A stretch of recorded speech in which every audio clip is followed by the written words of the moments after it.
Summa qala rahimahullahu ta'ala an-namimah.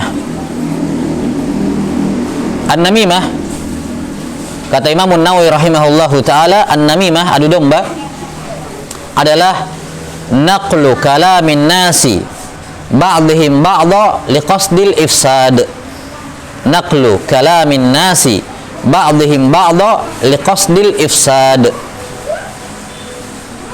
Namimah atau adu domba adalah naqlu kalamin nas, menukil, memindahkan ucapan orang. Dipindahkan artinya dari sini ke sana, gitu. Memindahkan ucapan orang dari sebagian kepada yang lain, ya, dengan tujuan untuk merusak.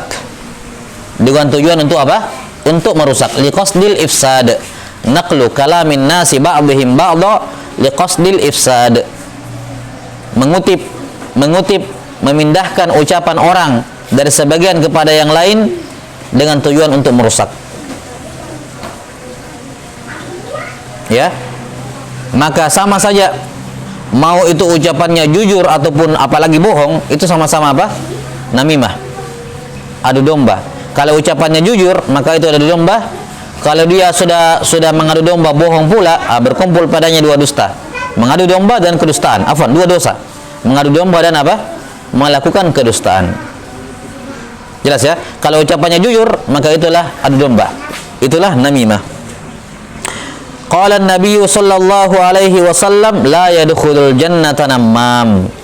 Tidak akan masuk surga orang yang mengadu domba. Tidak akan masuk surga orang yang mengadu domba. Kata para ulama, yakni tidak masuk surga, la yadkhulunal jannata ma'al ladzina yadkhulunaha awwala. Maksudnya tidak masuk surga orang yang mengadu domba adalah dia tidak akan masuk surga bersama orang yang pertama kali masuk surga, yakni dia ke neraka dulu. Ya. Bukan maksudnya tidak masuk surga sama sekali. Karena ini bukan kekafiran. Dia akhirnya akan masuk surga, cuman dia ke neraka terlebih dahulu. Itu makna kalimat ini. Tidak akan masuk surga orang yang melakukan adu domba, yakni tidak akan masuk surga bersama dengan orang-orang yang pertama kali masuk. Kenapa? Dia belakangan masuk karena ke neraka terlebih dahulu.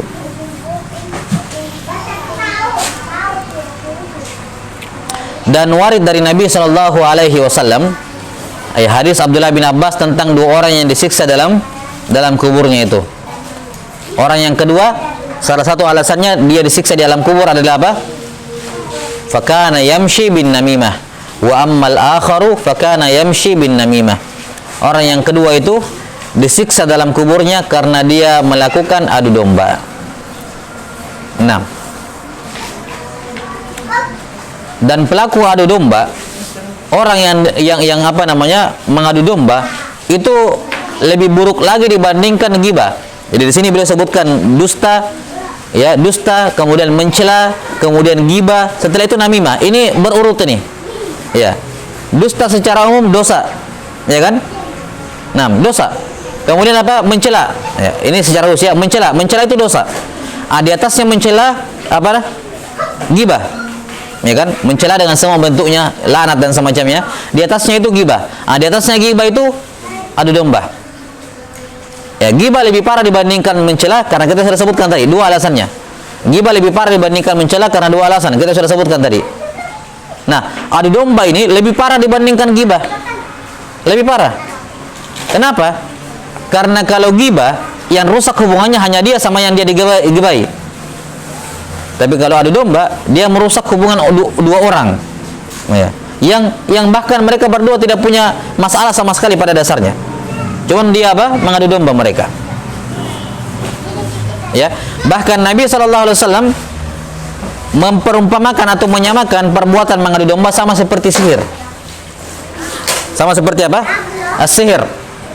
Kata Nabi SAW, atadruna mal adhah? Qala al-qalatu bainan nas. Tahukah kalian apa itu al-adhah?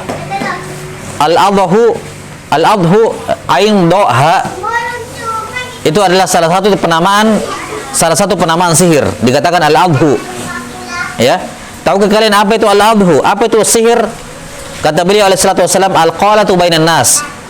Ya, menyebar ucapan di tengah-tengah manusia untuk merusak. Ya, ini adu domba. Jadi adu domba diperumpamakan sama seperti sihir karena sebabnya terselubung. Ada dua orang baik-baik saja, tidak pernah ketemu, tiba-tiba saling membenci, kan begitu. Ini ibarat sama seperti sihir.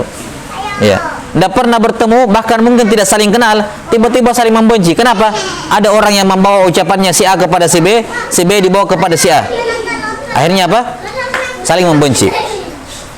Maka ini imbasnya atau akibat dari adu domba mirip seperti sihir. Membuat dua orang yang saling mencintai, saling menyayangi, yang tersebut dalam Quran, dalam ayat tentang sihir, tiba-tiba saling apa? Saling membenci tanpa ada tanpa ada sebab yang nampak. Tiba-tiba saling membenci. Ya. Nah, sama seperti sekarang. Kadang ada orang yang mengadu domba seperti itu. Ya, tidak pernah berjumpa, jarang berjumpa, kalaupun berjumpa baik-baik saja, tidak pernah ada masalah, tiba-tiba saling membenci. Dari mana? Nah, ini ada orang yang bawa kabar. Jelas sampai sini? Dan maka ini menunjukkan bahwasanya namimah lebih parah dibandingkan ghibah karena diperumpamakan sama seperti sihir.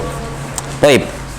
Maka cukuplah dosa ini, hukuman ini menunjukkan bahayanya namimah, yaitu la yadkhulul jannata namam. Dalam riwayat lain fattat. Ini maknanya sama, namam, fattat, ini pengadu domba. Baik, wallahu taala alam bisawab.